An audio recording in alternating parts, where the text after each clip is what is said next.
जय हिंद बच्चों। मैं अजय कुमार वाराणसी उत्तर प्रदेश से आपके अपने चैनल नव शिक्षण पे स्वागत करता हूँ। बच्चों, आज मैं आपके लिए मॉडल स्पीड टेस्ट 03 लेके आया हूँ, जो कि प्रधानमंत्री यशस्वी योजना श्रेष्ठा योजना, जिसकी परीक्षा अभी 18 जून को होने जा रही है और बच्चों के सीटी सेंटर आ चुके हैं। सीटी सेंटर क्यों आया है इसको समझिए कि मान लीजिए आपका उत्तर प्रदेश में है, आप किसी और ज़िले में रहते हैं जहाँ सेंटर नहीं है, आपका लखनऊ गया और लखनऊ जाने के लिए आपको मान लीजिए 5 घंटे लगेंगे या 6 घंटे लगेंगे, तो आप बस का इंतज़ाम कर सकें, बस से जाना हो या ट्रेन से जाना हो तो उसके लिए रिजर्वेशन करा सकें, इसलिए ऐसा किया गया है। अब राजस्थान के किसी ज़िले में है, मध्य प्रदेश में है, महाराष्ट्र में है, तो अपने हिसाब से आप रिजर्वेशन करा सकते हैं, इसलिए सिटी सेंटर का नाम दिया गया है। कई बच्चे पूछ रहे हैं सर वहाँ पे लखनऊ में कहाँ सेंटर होगा, तो बच्चों सीधी सी बात है, एडमिट कार्ड आपका 14 जून को आने जा रहा है। वीडियोस पूरा देखा कीजिए तो आपको पूछना ही नहीं पड़ेगा यूट्यूब पर भी, ठीक है। तो एडमिट कार्ड जब निकलेगा तो जहाँ पे आपका सिटी सेंटर गया है वहाँ का कोई स्कूल आपको मिल जाएगा। पहले से नहीं दिया जाता है, कई चीज़ें डिस्क्लोज किसी वजह से नहीं की जा सकती हैं, तो ये सेंटर पहले से तय होते हैं बच्चों और वहाँ पर एग्ज़ाम होगा, ठीक है। तो ये कंफर्म है कि 18 जून को एग्ज़ाम होने जा रहा है। पिछला भी वीडियो मैंने बनाया और आपको चीज़ें बताएं कि अब परेशान नहीं होना है। और कुछ बच्चे ऐसे ही पूछे सर नहीं देने जाएं, तब एग्ज़ाम नहीं देने जाएंगे तो आपकी पात्रता ख़त्म, आपका सिलेक्शन होगा ही नहीं होगा। अगर आपको बेहतरीन सीबीएसई माध्यम के स्कूलों में पढ़ना है 9 से 12 तक पूरा फ्री, जिनका 1 साल का खर्च 3 से 4 लाख रुपए आता है, ये 4 साल तक आपको फ्री मिलना है। मतलब लगभग 10 से 12 लाख 13 लाख की चीज़ें, 15 लाख की चीज़ें अगर फ्री में मिल रही हैं तो कौन नहीं लेना चाहेगा। और सभी जो बच्चे पेमेंट दे के पढ़ते हैं, ध्यान दीजिएगा, कुछ बच्चों को कन्फ्यूज़न था। जो बच्चे मान लीजिए 100 बच्चे हैं, हर एक क्लास में सेक्शन होता है, आपके भी स्कूल में सेक्शन होगा, 60 बच्चों का कई सेक्शन बना होता है बच्चों ऐसे स्कूलों में, ठीक है। तो 60 बच्चों में से तय हो जाता है कि 5 बच्चे या 10 बच्चे श्रेष्ठा वाले लिए जाएंगे, ठीक है, इससे ज़्यादा नहीं होता है। तो जो बच्चे पेमेंट कर रहे हैं 55 बच्चे, उनके साथ आप फ्री पढ़ने वाले हो, बाकी बच्चे पैसा देते रहेंगे, आपको पैसा नहीं देना है। और आप हिंदी मीडियम के हो, तेलुगु मीडियम के हो, मराठी मीडियम को, उससे कोई फ़र्क नहीं पड़ता है, क्योंकि यहाँ पर ब्रिज कोर्स कराया जाएगा, आपकी इंग्लिश को मजबूत किया जाएगा। बच्चे पढ़ रहे हैं, बच्चे ऑलरेडी पढ़ रहे हैं और उन्होंने महारत हासिल कर ली इंग्लिश में, क्योंकि जो बच्चे चुन के जाएंगे मेहनती बच्चे हैं, ठीक है। तो आप उससे डरिए नहीं, परीक्षा देने जाइए, इसके बाद देखा जाएगा। आज जो पेपर है बच्चों, इसमें गणित का मेंसुरेशन है, स्पर्श रेखाएँ, सांख्यिकी है, और आज इंग्लिश मीडियम नहीं है तो नेक्स्ट में बनाऊँगा। भौतिक विज्ञान में फिजिक्स में ऊर्जा है, केमिस्ट्री में आपका कार्बन है, और आपका बायोलॉजी में जंतुओं की संरचना है। वैसे ही सामाजिक विज्ञान में इतिहास में आधुनिक भारत है, भूगोल में विश्व में भारत है, मृदा है, नागरिक शास्त्र में संघ और कार्यपालिका शक्ति है, और जीके में आपका खेल जगत, राजनीति, अपॉइंटमेंट, आर्थिक जगत और अवार्ड है, ठीक है। अब ये देखिए, ये जो पेपर तैयार किया गया है, ये किया गया है संतोष कुमार खरे सर, संजीव कुमार बंसल सर और शैलेंद्र सर द्वारा। तो सर, सभी तीनों सर को मैं बहुत बहुत थैंक यू कहना चाहूँगा कि उन्होंने बच्चों के लिए मॉडल पेपर तैयार किया है। और दूसरी बात, बच्चों की जो NMMS के बच्चे तैयारी कर रहे हैं, जो इस समय क्लास 8th में हैं, उनके लिए भी ये काफ़ी वीडियो इम्पॉर्टेंट है, ठीक है। तो आप तैयारी करते रहिए, चाहे आप जिस राज्य के हों बच्चों, ठीक है। तो मैं गणित से ना स्टार्ट करके मैं साइंस से स्टार्ट करने जा रहा हूँ, ठीक है। अगर आप कहेंगे तो गणित भी मैं दिखा दूँगा इसकी वीडियो में। क्वेश्चन नंबर देखिए 31 आपके सामने। कथन है आपके सामने, कथन 1 और कथन 2। किसी वस्तु में उसकी स्थिति अथवा आकृति में हुए परिवर्तन के कारण संचित ऊर्जा को गतिज ऊर्जा कहते हैं। तो ये देखिए, काइनेटिक एनर्जी इसको नहीं कहते हैं, इसको क्या कहते हैं, पोटेंशियल स्थैतिक ऊर्जा कहते हैं। फिर है वस्तुओं में गति के कारण उत्पन्न ऊर्जा को स्थित ऊर्जा कहते हैं। ये एकदम गलत है, ठीक, इसको पलट लेना, ये यहाँ आ जाएगा, ये यहाँ आ जाएगा, तब दोनों सही हो जाते हैं। इसलिए देखिए, कथन 1 और कथन 2 दोनों गलत हैं, ठीक है। डेफिनेशन बेस्ड बच्चों क्वेश्चन आते हैं और आएंगे, और आप उसको समझ के चीज़ों को चलिएगा, तब ये हो जाए। चैप्टर मैंने पढ़ाया हुआ है, ठीक है, तो प्लेलिस्ट में ज़रूर जाया कीजिए, उसको देखा कीजिए बच्चों, ठीक है।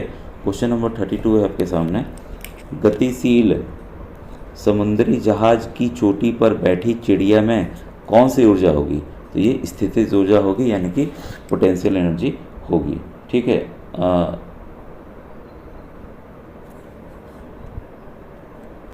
कार्बन के 16 होते हैं फुल रिंग में,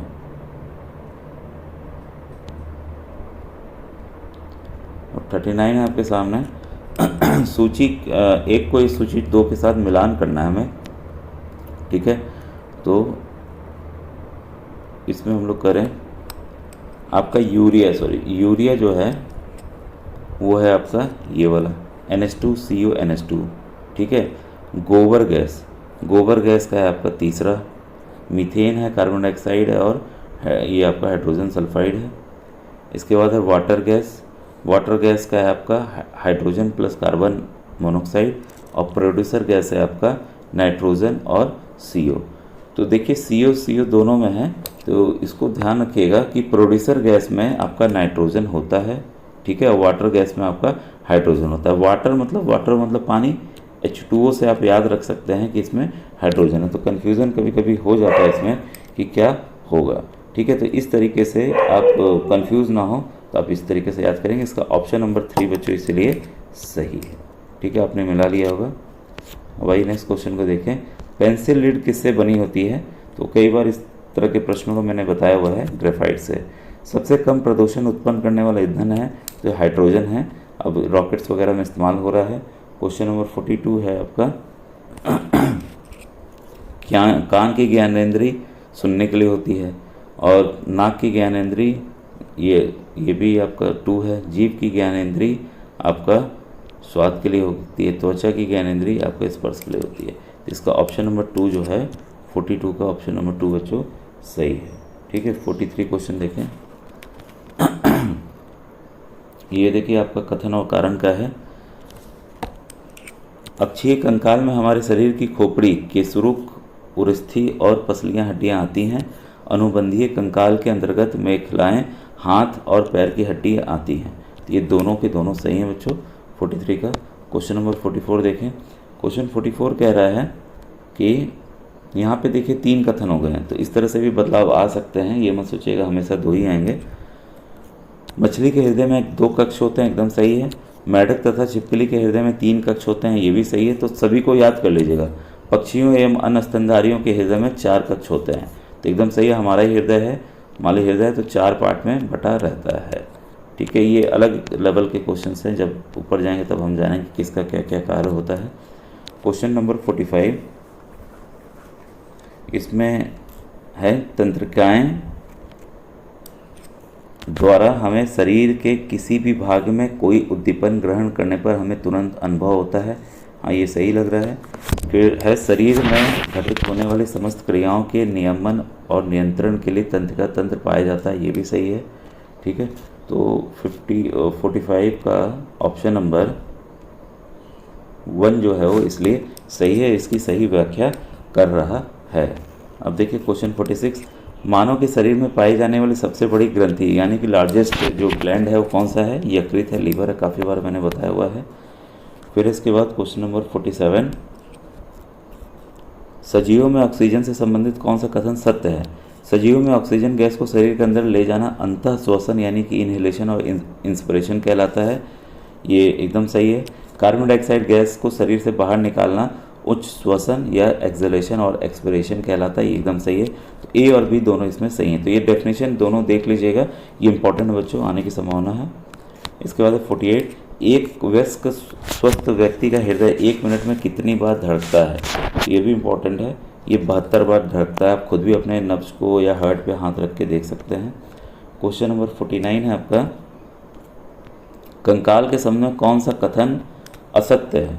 ठीक है, कंकाल शरीर को एक निश्चित आकृति और आकार प्रदान करता है, एकदम सही है। कंकाल शरीर को सुदृढ़ बनाता है, ये भी सही है। कंकाल रीढ़ की अस्थियां रीढ़ ऋजु की सुरक्षा करता है, ये भी सही है। कंकाल प्रचलन में सहायता प्रदान नहीं करता, ये एकदम गलत है। ठीक है, तो ऑप्शन नंबर 4 इसका आंसर होगा। निम्न में द्विलिंगी जंतु कौन सा है? तो इसमें बच्चों केचुआ है, ध्यान रखिएगा, ये भी अच्छा क्वेश्चन है। अब आगे यहाँ देखिए, कब कौन कौन कंपनी भारत आई, इस पे ये सवाल है। ठीक है, तो क्वेश्चन नंबर आपका 51 है, इसको हम मिलान कर दें। पुर्तगाली 1498 कहाँ आए थे? आप मुझे कमेंट सेक्शन में लिख के बताइएगा कहाँ आए थे और कौन आया था पुर्तगाली, सबसे पहला पुर्तगाली कौन आया था। इसके बाद है आपका डच जो है 1664 में आए थे। आपका फिर डेन है डेन आपका 1616 में आए थे और फ्रांसीसी जो है 1602 में आए थे। तो इस क्रम को आप याद कर लीजिएगा, ठीक है। डेड फसा, अच्छा ऐसे ही एक मैंने कोड बनाया था, आप भी इसको बना सकते हैं अपने हिसाब से। क्वेश्चन नंबर 52 है आपका, इसमें ऑप्शंस ये हैं, इसके ऑप्शंस 52 के। क्वेश्चन आपके सामने है, प्लासी की जीत ने अंग्रेज़ों की आर्थिक स्थिति को मजबूत किया, ये एकदम सही है। बक्सर की जीत ने अंग्रेज़ों के पैर भारत में और मजबूत कर दिए, एकदम सही है। तो दोनों के दोनों कथन इसमें सही हैं। तो 52 का बच्चों ये पहला ऑप्शन सही है, ठीक है। ये देखिए क्वेश्चंस मैंने बताए हुए हैं, कुछ क्वेश्चंस इसमें से। क्वेश्चन नंबर 53 है, आपको मिलाना है यहाँ पर कि किसने क्या क्या दिया। सहायक संधि लॉर्ड वेलेस्ली, विलय नीति लॉर्ड डलहौजी, द्वैध शासन लॉर्ड क्लाइव, प्रथम वायसराय लॉर्ड कैनिंग। तो 53 का आपका बच्चों ऑप्शन नंबर 4 सही है, इसको एकदम याद कर लीजिएगा अच्छे से।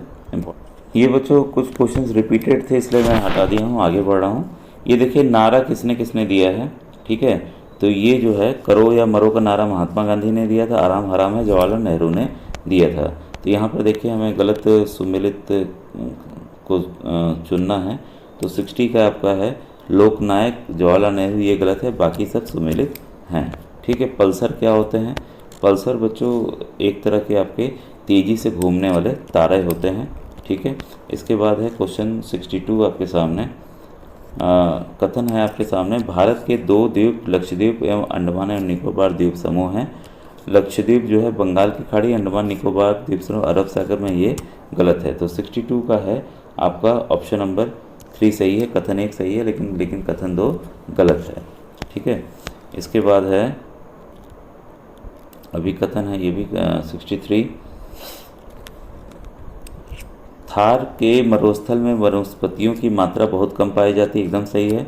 यह सूखा को शुष्क भी कहा जाता है, तो इसको याद रखें, गर्म और रेतीला है। तो ये दोनों के दोनों सही हैं, इस वजह से कम पाई जाती है वनस्पति, क्योंकि गर्म है काफ़ी बच्चों वहाँ पे, ठीक है।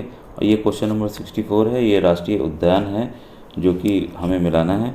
ये बांदीपुर आपका कर्नाटका में है, कान्हा मध्य प्रदेश में है, सिमलीपाल उड़ीसा में है, और जिम कॉर्बेट आपका उत्तराखंड में है, ठीक है। इसके बाद है तीव्र ढालों पर मृदा अपरदन को रोकने के लिए सर्वाधिक उपयुक्त जो विधि है वो है वेदिका कृषि, ठीक है। इसके बाद है क्वेश्चन नंबर 66, अगर हमें रसोई घर में एलपीजी को संरक्षित करना है, बचाना नहीं होगा,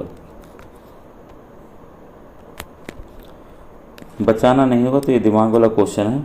दाल को भिगो के रख देंगे तो जल्दी पक जाएगा, प्रेशर कुकर में पकाएंगे तब भी जल्दी हो जाएगा, सब्जियों को काट लेंगे तो हाँ और उसका सरफेस एरिया बढ़ जाएगा तो तेज़ी से पकेंगे, खुली कढ़ाई में पकाने से एलपीजी का नुकसान हो, उसको ढक के हमें पकाना होगा। तो 66 का ऑप्शन नंबर 4 जो है वो सही है, ठीक है। काफ़ी बच्चे इसमें थोड़े से रिपीटेड क्वेश्चन है, इसलिए मुझे लग रहा है कि यहीं छोड़ता हूँ। अब मैं नेक्स्ट वीडियो आपका जीके का बनाऊँगा बच्चों, ठीक है। Thank you very much.